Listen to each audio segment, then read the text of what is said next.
नमस्कार मित्रांनो, मी Shri U D Patil,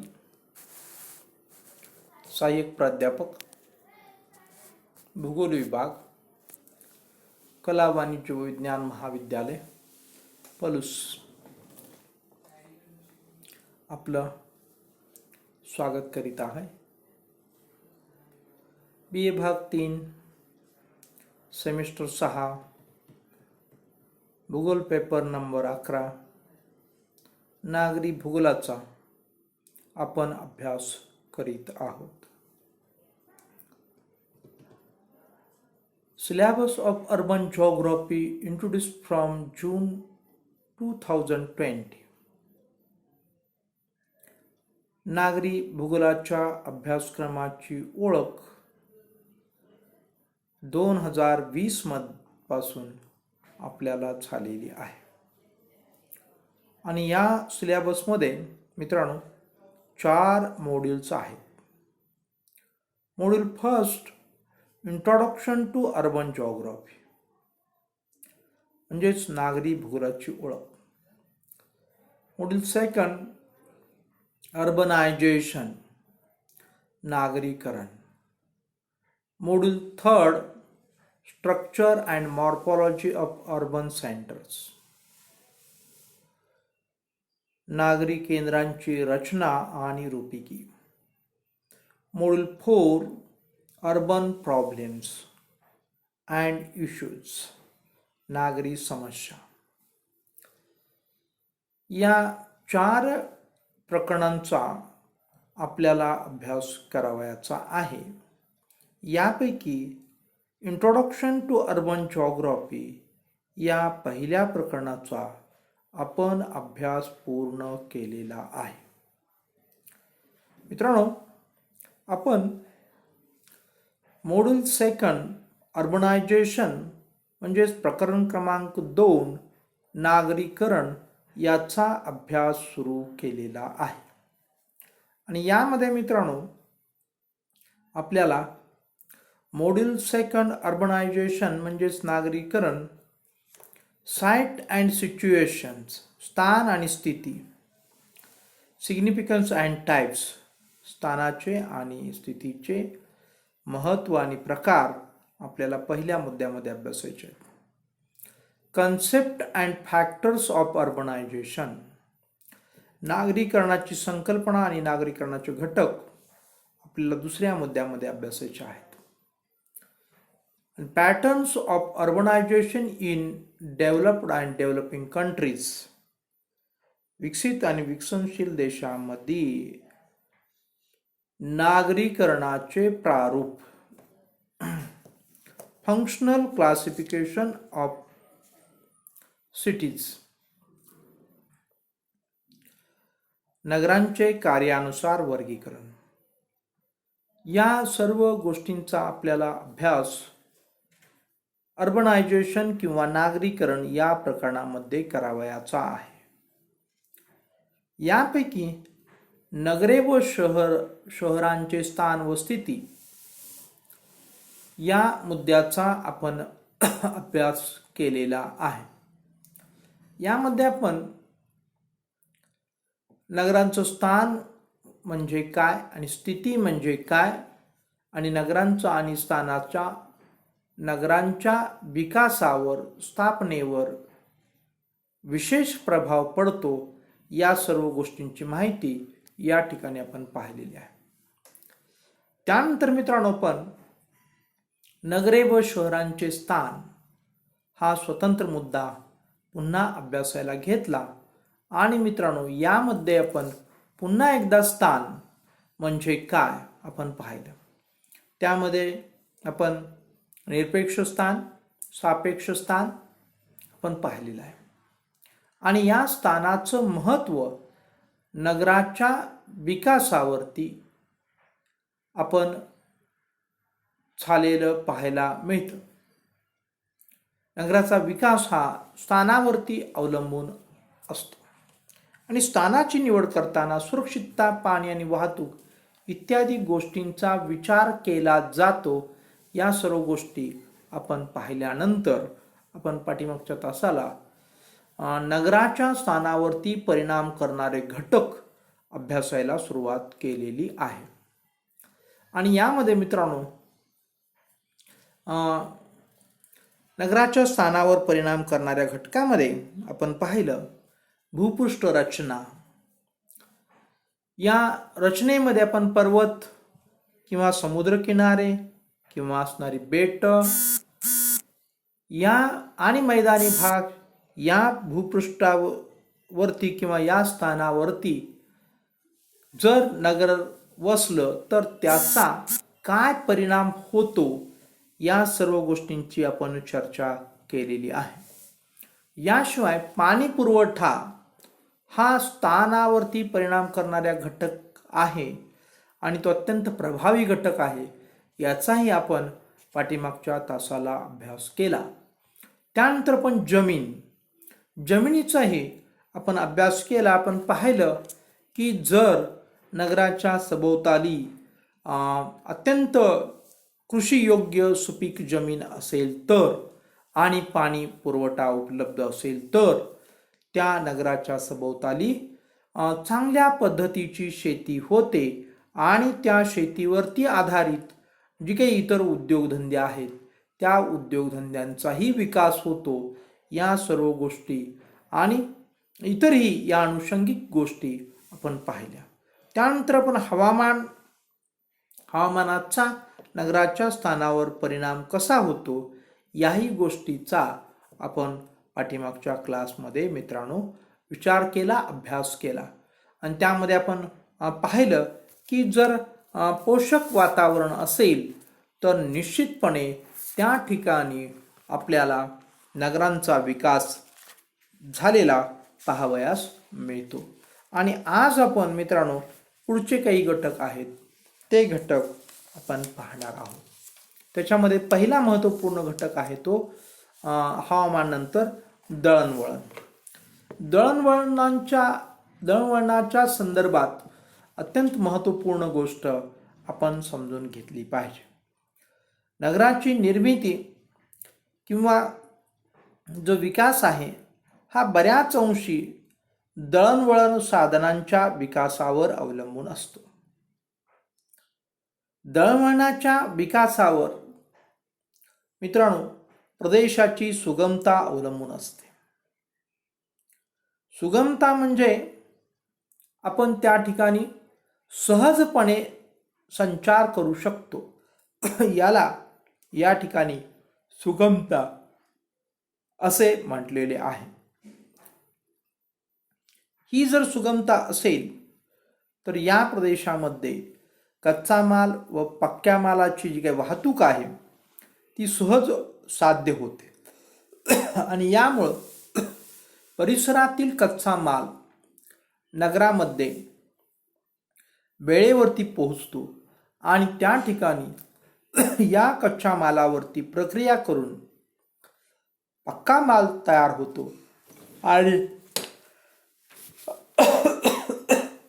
मित्रांनो या पक्क्या मालाची वाहतूक बाजारपेठेत होते. या सर्व घडामोडीमध्ये दळणवळणाचं साधन अत्यंत महत्त्वाचं आहे हे आपल्याला या ठिकाणी लक्षात आलेलं आहे असं आपण म्हणू शकतो. म्हणजेच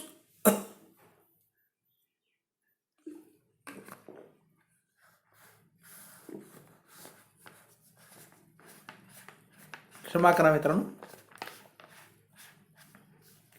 म्हणजेच मित्रांनो की दळणवळण या प्रक्रियेचा नगराच्या विकासावरती निश्चितपणे परिणाम झालेला पाहावयास मिळतो. यामध्ये अनेक गोष्टींचा समावेश असतो. जसं की रस्त्यामध्ये पुन्हा कच्चे रस्ते, पक्के रस्ते, राज्य महामार्ग, राष्ट्रीय महामार्ग अशा अनेक प्रकार असतात. तर दळणवळणाच्या साधनामध्ये रस्त्याशिवाय लोहमार्ग असतो. लोहमार्गामध्ये सुद्धा अनेक प्रकार असतात.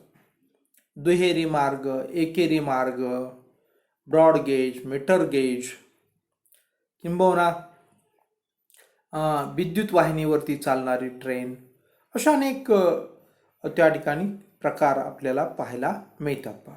या सर्व गोष्टी दळणवळणाशी संबंधित आहेत. याशिवाय आणखीन एक मोड किंवा आणखीन एक प्रकार दळणवळणाचा असतो, तो म्हणजे जलवाहतूक. हा या जलवाहतुकीसाठी अंतर्गत जर भागामध्ये मैदानी प्रदेश असेल आणि त्या मैदानी प्रदेशामधील नद्या ह्या संत वाहतात, तेव्हा त्या नद्यांच्या मधून मित्रांनो जलवाहतूक होताना आपल्याला पाहावयास मिळते.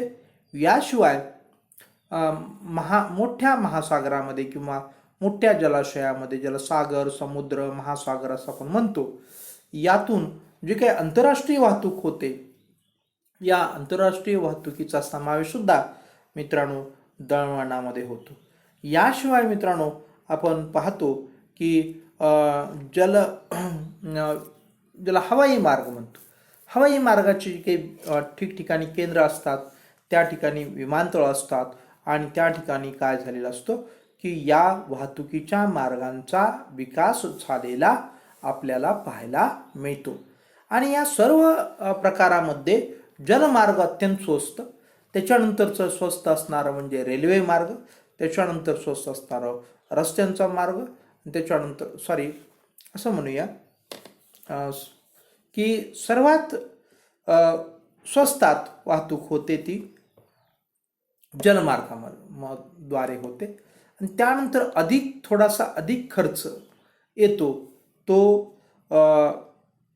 रेल्वे मार्गाला येतो, परंतु रस्त्यापेक्षा तो कमी असतो किंवा विमानापेक्षा तो कमी असतो. अशा प्रकारे या दळणवळणाची जी काही साधनं आहेत, त्या साधनांच्यामुळं मित्रांनो नगरांना अनेक स्थानं प्राप्त होतात. जसं की रेल्वेच्या जी काही जंक्शन असतं, त्या जंक्शन हे स्थान बनतं, त्या नगराचं स्थान, किंवा नगराच्या स्थानावरती जर जंक्शन प्राप्त झालं, अगोदर नगर नंतर जंक्शन किंवा अगोदर जंक्शन नंतर नगर, कशीही प्रक्रिया घडू दे, त्या दोन्ही प्रक्रियेमध्ये नगराचा विकास आपल्याला त्या स्थानामुळं, या जंक्शनमुळं प्राप्त झालेला पाहायला मिळतो. किंबहुना अनेक जी काही महत्त्वाचे रस्ते असतात, जसं की त्रिवेंद्रम व कन्याकुमारी हा जो काही रस्ता आहे, या रस्त्याच्या कडेला आपण जर पाहिलं तर सलग पट्ट्यामध्ये अनेक नागरी केंद्र स्थापन झालेली पाहायला मिळतात. असं चित्र आज आपल्याला पाहायला मिळतं. तर आता जी काही रेल्वेच्या जंक्शनचं आपण उदाहरण देत होतो, यामुळं मित्रांनो जी काही केंद्र स्थापन झालेले आहेत किंवा नागरी केंद्र निर्माण झालेले आहेत, त्याच्यामध्ये मिरजचं उदाहरण आपल्या भागात देता येतं, भुसावळचं उदाहरण देता येतं, नागपूरचं उदाहरण देता येतं, जमशेदपूरचं उदाहरण सुद्धा आपल्याला देता येईल पहा. अशा प्रकारे या रेल्वेमुळं मोठ्या प्रमाणात ही जी काही नगरं आहेत, या नगरांचा विकास किंवा नागरी केंद्रांची स्थापना झालेली आपल्याला पाहायला मिळते या रेल्वे जंक्शनमुळं. अशा प्रकारे वाहतुकीचा जो मोड आहे किंवा वाहतुकीचा जो काही मुद्दा आहे, यामुळं नगरांच्यावरती परिणाम होतो. याशिवाय सुद्धा दळणवळणाच्या साधनामध्ये इतरही गोष्टी असतात, त्यांचाही प्रभाव आपल्याला नगराच्या विकासामध्ये झालेला पाहायला मिळतो. जसं की पोस्ट असेल किंवा आपण टेलिफोन म्हणू, टेलिग्राम म्हणू, किंबहुना अत्यंत आधुनिक असणारी जी काही आत्ताची साधनं आहेत, त्याच्यामध्ये सर्व प्रकार असतील, फेसबुकपासून तुमच्या व्हॉट्सअपपासून तुमच्या ईमेलपर्यंत अनेक जे काही प्रकारचे जी काही दळणवळणाची साधनं आहेत, या सर्व साधनांची सोयीसुविधा जर असेल तर निश्चितपणे त्या ठिकाणच्या जी काही केंद्र आहेत, ती केंद्र विकसित होतात किंवा नागरी विकासाला चालना मिळते, असं आपण या ठिकाणी म्हणू शकतो. आणि ते स्थान म्हणजे दळणवळणाच्या सुविधा असणारं स्थान निश्चितपणे नगरास पूरक असतं, अनुकूल असतं, आणि त्या ठिकाणी आपण पाहतो की नगरांचा विकास मोठ्या प्रमाणात झालेला असतो पहा. यानंतरचा जो मुद्दा आहे तो म्हणजे आर्थिक घटक. आर्थिक घटक सुद्धा अत्यंत महत्त्वपूर्ण नगरांच्या स्थानावर परिणाम करणारा घटक आहे. यामध्ये मित्रांनो वरील मुद्दा तर असेलच, दळणवळण, त्याचबरोबर व्यापार हा मुद्दा असेल, उद्योगधंदे हा मुद्दा असेल, किंवा याला लागणारी जी काही कच्चा माल आहे तो त्यालाच आपण साधन संपत्ती म्हणू, कच्चा माल असेल, किंवा हा कच्च्या मालावरती प्रक्रिया करणारा जो काही उद्योग आहे तो उद्योग असेल, आणि उद्योगांमधून बाहेर पडणारा जो काही पक्का माल आहे त्या पक्क्या मालासाठी असणारी बाजारपेठ असेल, या सर्व गोष्टी म्हणजेच आर्थिक घटक होय. आणि हे आर्थिक घटक मित्रांनो काय करतात तर नगरांच्या स्थानावरती परिणाम करतात आणि नगरांच्या विकासामध्ये हातभार लावतात. हे या ठिकाणी आपण पाहिलेलं आहे किंवा अभ्यासलेलं आहे किंवा आपल्या लक्षात आलेलं आहे, आणि तज्ज्ञ यावरती अधिक प्रकाश टाकीत असतात. पहा, यानंतर आपण पाहतो की सामाजिक घटक. सामाजिक घटकामध्ये आपण जर बघितलं तर विशेषतः जे काही समाज आहेत त्या समाजाला मानसिक स्थैर्य वाटायला पाहिजे. अशा प्रकारचं जर वातावरण शहरामध्ये असेल, म्हणजे कायदा सुव्यवस्था व्यवस्थित असेल, तर त्या शहराची जो काही वाढ आहे किंवा विकास आहे तो जलद गतीनं होतो. कारण तिथल्या समाजाला निश्चितपणे खात्री असते की या शहरामध्ये आमचं असणारं जे काही संरक्षण आहे हे संरक्षण व्यवस्थितरित्या होतं.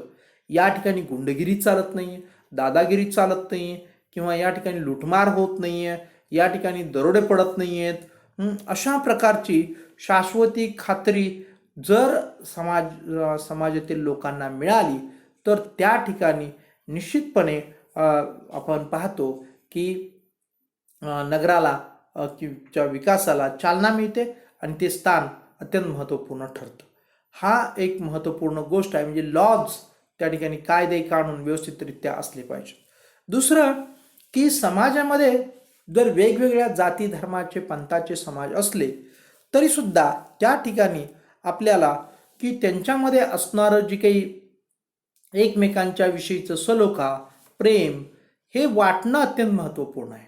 त्यांच्यामधलं असणारं जे काही भावनिक अंतर आहे हे भावनिक अंतर कमी झालं पाहिजे. पूर्वीच्या काळी आपण पाहायचो खेड्यामधून तर निश्चितपणे आम्ही पाहिलं, आपणही पाहता आजही आपण पाहतो की कितीही मोठ्या प्रमाणात भारतात जातीय दंगली झाल्या, हिंदू मुस्लिम दंगली झाल्या, तर खेड्यामध्ये मात्र अशा प्रकारची दंगल आपल्याला पाहायला मिळत नाही. त्याचं कारणच एक आहे की त्या ठिकाणचं असणारं जी काही वेगवेगळ्या जे काही समाज आहेत त्या समाजांचं एकमेकांच्यावरती असलेलं प्रेम, आणि त्यामुळं मित्रांनो त्या ठिकाणी आपण पाहतो की सलोखा अधिक आहे, एकमेकांच्या मध्ये जिव्हाळ आहे, एकमेकांच्या मध्ये प्रेम आहे. आणि असं जर अधिक असेल तर मित्रांनो त्या नगराच्या स्थानावरती चांगला परिणाम होतो आणि त्या ठिकाणी नगरांचा जो काही विकास आहे तो झालेला पाहायला मिळतो. याच्याबरोबर विरुद्ध परिस्थिती असेल, एकमेकांच्या वेगवेगळ्या समाजामध्ये एकमेकांच्या विषयी द्वेष असेल किंवा राग असेल किंवा शत्रुत्व असेल किंवा अकस असेल, तर मित्रांनो त्या ठिकाणी त्या शहराचा त्या नगराचा विकास होत नाही अशी परिस्थिती आपल्याला पाहायला मिळते. कारण तिथं सामाजिक स्थिरता राहत नाही.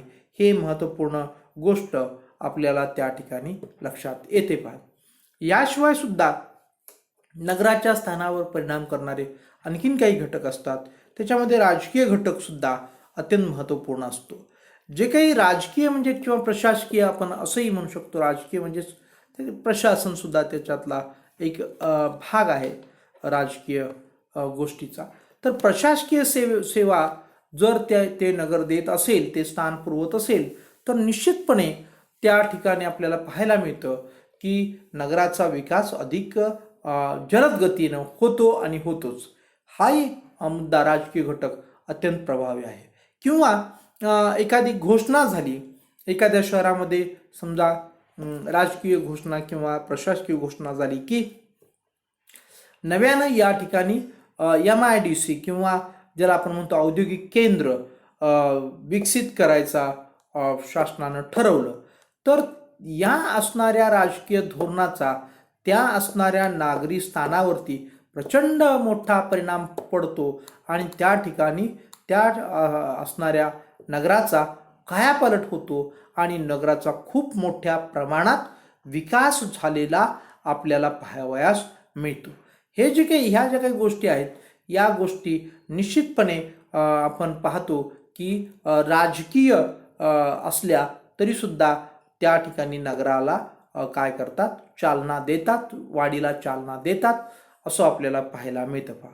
आणि याशिवाय आणखीन काही घटक आहेत त्याच्यामध्ये अर्थात राजकीय घटकाचं आणखीनही काही उदाहरण आपल्याला देता येते. जशी MIDCची घोषणा झाली तसंच एखादा नव्यानं तालुका झाला, नव्यानं जिल्हा झाला, नव्यानं राज्य निर्माण झालं तर मित्रांनो त्या ठिकाणी सुद्धा वेगवेगळ्या प्रकारचा त्या राजकीय घोषणेचा प्रभाव पडून त्या परिसरातल्या नागरी केंद्रामध्ये खूप मोठ्या प्रमाणात बदल होतात, विकास होतो असं चित्र आपल्याला पाहायला मिळतं पहा. याशिवाय आपण पाहतो की धार्मिक घटक सुद्धा नगराच्या स्थानावरती परिणाम करणारा घटक आहे आणि या घटकामध्ये विशेषतः धर्म ही संकल्पना प्रमुख असते आणि ते टोटल असणारं जे काही नगर आहे किंवा ते शहर आहे ते फक्त धार्मिक गोष्टीसाठी अत्यंत प्रसिद्ध ठरतं आणि तो धार्मिक घटक त्या नगराच्या विकासाला चालना देतो किंवा नगराच्या स्थानावरती परिणाम करतो असं म्हटलं तर चुकीचं ठरणार नाही. उदाहरणार्थ पहा, आपल्या परिसरातील पंढरपूर असेल किंवा आपल्या परिसरामध्ये गणपतपुळे असेल, या ठिकाणी जर आपण बघितलं तर फक्त धर्म हा घटकच त्या ठिकाणी आपल्याला काय प्रभावी आहेत पहा. असे अनेक हरिद्वार असेल किंवा अनेक नगरं आपल्याला सांगता येतात पहा आणि त्याचा त्या स्थानाचा त्या ठिकाणी स्थानावरती धर्म किंवा धार्मिक घटक अशा प्रकारे प्रभाव टाकीत असलेला आपल्याला पाहायला मिळतं पहा. अशा प्रकारे नगराच्या स्थानावर परिणाम करणारे जे घटक आहेत हे आपण या ठिकाणी अभ्यासलेले आहेत. आणि मित्रांनो यानंतर आपण नगरे किंवा शहरांच्या स्थानाचे प्रकार व महत्त्व आपण पाहणार आहोत. हा जो काही मुद्दा आहे हा मुद्दा आपल्याला पाहण्याच्या अगोदर आपण काय पाहिलं त्याचं एकदाच मी आपल्याला स्मरण करून देतो की स्थान म्हणजे काय आपण पाहिलं आहे, स्थिती म्हणजे काय आपण पाहिलेलं आहे, नगराच्या स्थानावर परिणाम करणारे घटक आपण पाहिलेले आहेत आणि यामधूनच मित्रांनो हे जे काही आपल्याला नगर व शहरांच्या स्थानाचे प्रकार व महत्त्व या आपण जो काही अभ्यास केला, जी काही चर्चा केली त्यातून सुद्धा आपल्याला याविषयीची माहिती मिळालेली आहे. आणखीन काही अधिकची माहिती सुद्धा या ठिकाणी मिळणार आहे. इथं जे आपल्या स्क्रीनवरती दिसत आहेत ते नगराच्या स्थानांचे जे काही प्रकार आहेत ते प्रकार आपल्याला पाहायला मिळतात पहा. आणि या असणाऱ्या प्रकाराला अनुसरूनच आपण स्वतंत्र वेळ न घालवता आपण त्याचं महत्त्व सुद्धा पाहणार आहोत.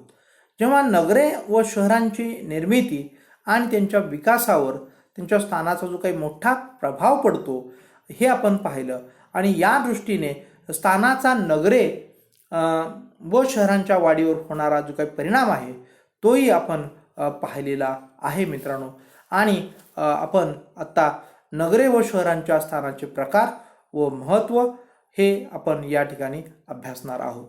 आणि हे प्रकार आणि स्थान निश्चितपणे नगराच्या स्थानावरती किंवा नगरांच्या वाढीवरती परिणाम करणारे घटक म्हणून सुद्धा ओळखले जातात. हेही या ठिकाणी आपण लक्षात घेणं आवश्यक आहे. याचाही विचार आपण या ठिकाणी करणं आवश्यक आहे. तर पहिला जो मुद्दा आहे सुरक्षित स्थान. मित्रांनो प्राचीन काळापासून शहराच्या नगराच्या सुरक्षिततेला खूप महत्त्व आलेलं आहे आणि त्या दृष्टिकोनातून पूर्वीच्या काळी जे काही नगर होतं ते नगर वसताना अनेक भौगोलिक घटकांचा आधार घेऊन त्या ठिकाणी सुरक्षितता प्राप्त केली जायची. उदाहरणार्थ मित्रांनो की आपण पाहायचं की एखाद्या उंच अशा डोंगरावरती नगर वसलेलं असायचं. त्याचं कारण एकच होतं की सभोवतालच्या प्रदेशातील जी काही शत्रूनं जर चाल केली आपल्यावरती तर आपलं नगर शहर काय राहिलं पाहिजे, सुरक्षित राहिलं पाहिजे. किंबहुना एखाद्या बेटावरती नगर वसलेलं असायचं. हे सुद्धा सुरक्षित स्थान यामध्ये मोडतं पहा. मग आपण या दृष्टिकोनातून सुद्धा आपल्याला अनेक उदाहरण सांगता आली पाहिजेत किंवा सांगितली पाहिजेत पहा. तर असं जी काही सुरक्षितता जी काही महत्त्वपूर्ण होती त्या सुरक्षिततेकडं पूर्वी अधिक लक्ष दिलं जायचं. आता सुद्धा लक्ष दिलं जातं, परंतु आता सुरक्षितता स्थापन करण्यासाठी सरकारकडं विशिष्ट प्रकारची वेगळ्या प्रकारची पूर्वीपेक्षा वेगळ्या प्रकारची यंत्रणा आहे आणि सुरक्षितता पुरवणाऱ्या एजन्सीज आज उभा राहिल्या आहेत. मग त्याच्यामध्ये पोलीस असतील, त्याच्यामध्ये आपण मिलिटरी असेल, त्याच्यामध्ये सेमी मिलिटरी असेल, त्याच्यामध्ये राखीव पोलीस दल असेल, या सर्व गोष्टी आपल्याला सुरक्षितता प्रदान करतात. परंतु पूर्वीच्या काळी अशा प्रकारच्या यंत्रणा जेव्हा नव्हत्या किंवा असल्या तरी त्या सक्षम नव्हत्या त्या राज्यांच्याकडं, कारण पूर्वी अशा प्रकारची मोठे विशाल असे देश प्रदेश किंवा मजबूत भक्कम पक्कड असणारी प्रशासकीय यंत्रणा पूर्वी नव्हती. तर पूर्वीच्या काळी राजे सरदार असा जो काळ होता आणि त्या काळामध्ये मग सुरक्षिततेसाठी मित्रांनो काय केलं जायचं की अशा प्रकारे डोंगर किंवा उंचवटा निवडला जायचा किंवा असं काय केलं जायचं बेटं वगैरे निवडली जायची. आणि या मित्रांनो या डोंगरामुळं त्याला आपण पुन्हा गड म्हणू लागलो, त्याला गड किल्ले असं म्हणू लागलो. आणि त्यातूनच आपल्याला पूर्वीच्या काळी पहा अहमदगड, आझमगड, वल्लभगड, बहादूरगड, महेंद्रगड इत्यादी या किल्ल्यांच्या नावाबरोबर हे गड हे शब्द आले आणि त्या किल्ल्यामध्ये किंवा त्या ठिकाणी वसाहत असलेली सुरक्षित वसाहत किंवा सुरक्षितच्या दृष्टीने निर्माण झालेली वसाहत आपल्याला पाहायला मिळते पहा. यानंतर आपण बघतो की आणखीन एक महत्त्वपूर्ण गोष्ट की अलीकडच्या काळामध्ये मी आत्ताच तुम्हाला सांगितलं की सुरक्षिततेच्या दृष्टिकोनातून कशाला महत्त्व दिलं जातं तर पोलीस यंत्रणा, याशिवाय पाणी पुरवठा, याशिवाय कारखाने, वीज पुरवठा या गोष्टी सुरक्षिततेमध्ये आलेल्या आहेत. म्हणजे आपण म्हणूया की मूलभूत गरजा ज्याला आपण काय म्हणतो की अन्न, वस्त्र, निवारा, हवा, पाणी या गोष्टी व्यवस्थितरित्या सहजतेनं सुलभतेनं जर प्राप्त होत असतील तर त्याला काय म्हणायचं सुरक्षितता स्थान म्हणायचं. याशिवाय दळणवळणाच्या सोयी सुविधा, सहज असणारी सुगमता आणि इतर असणाऱ्या साधनांचा विकास, दळणवळणाच्या साधनांचा विकास या सर्व गोष्टीला सुरक्षिततेच्या दृष्टीनं अत्यंत महत्त्व आलेलं आहे. मग त्या दळणवळणामध्ये असणारी जी काही रस्त्याची वाहतूक असेल, रेल्वेची वाहतूक असेल, जलमार्ग असेल, विमानमार्ग असतील, या सर्व गोष्टी त्या ठिकाणी सुरक्षिततेच्या दृष्टीनं अत्यंत महत्त्वाच्या आहेत अलीकडच्या काळामध्ये. आणि याशिवाय मित्रांनो सुरक्षिततेच्या दृष्टिकोनातून आपण पाहतो अलीकडच्या काळामध्ये वीज पुरवठा किंवा असणाऱ्या जी काही आवश्यक असणारी गॅस पुरवठा या सुद्धा गोष्टी अत्यंत महत्त्वपूर्ण ठरत आहेत आणि हे सुद्धा सुरक्षिततेच्या दृष्टिकोनातून अलीकडच्या काळामध्ये महत्त्वाच्या गोष्टी ठरलेल्या आहेत. मात्र पूर्वी या गोष्टी ज्या आहेत या गोष्टी वेगळ्या म्हणजे या गोष्टीकडं फारसं गांभीर्यानं पाहिलं जात नव्हतं.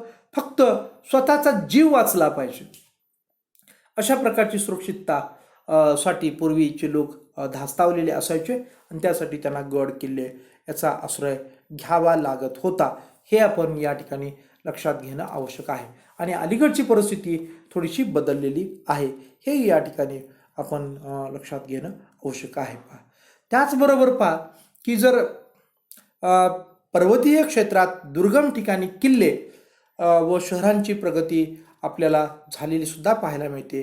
जर त्या ठिकाणी विशिष्ट असं दृष्टिकोनातून ते विकसित झालेलं असलं पाहिजे की जसं आपण कालच्या तासाला आपण पाहिलं की निसर्गरम्य ठिकाण, आल्हाददायक हवा या दृष्टिकोनातून अत्यंत दुर्गम अशा पर्वतीय भागामध्ये सुद्धा नगरांचा विकास झालेला पाहायला मिळतो आणि त्या ठिकाणी सुद्धा सुरक्षितता वगैरे हा या सर्व गोष्टी तर आहेतच, याही गोष्टींचा त्या ठिकाणी विचार केला जातो. पहा तर अशा प्रकारे आपण सुरक्षित स्थान याविषयीची माहिती पाहिलेली आहे.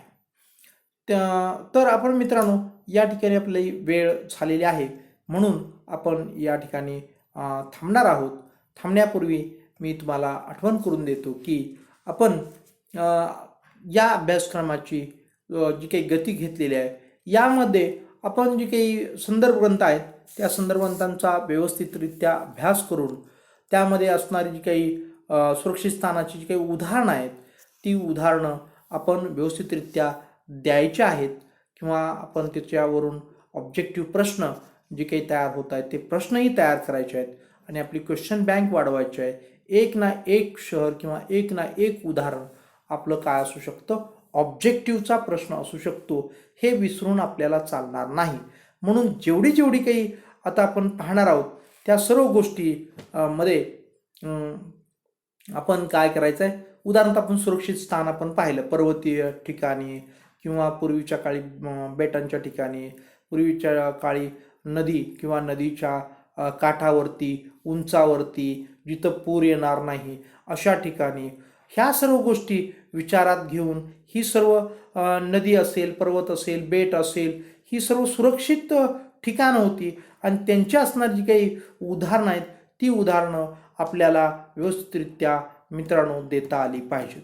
आणि ही जर व्यवस्थितरित्या देता आली, सांगता आली, याचं जर व्यवस्थितरित्या चिंतन मनन केलं, याचं जर आपण टिप्पण बनवलं, नोट्स बनवल्यात, तर तुमचा जी काही परीक्षा थेरॉटिकल होऊ दे किंवा ऑब्जेक्टिव्ह होऊ दे, तुम्हाला कोणत्याही प्रकारची अडचण येणार नाही. या गोष्टीची मी तुम्हाला आठवण करून देतो आणि या ठिकाणी मित्रांनो मी थांबतो आणि आपण पुढचा जो काही भाग आहे आपण पाहतोय नगरे व शहरांच्या स्थानांचे प्रकार व महत्त्व, तर नदी किनाऱ्याचे स्थान आपण पुढं पाहणार आहोत. तर या ठिकाणी आपण थांबूया. धन्यवाद.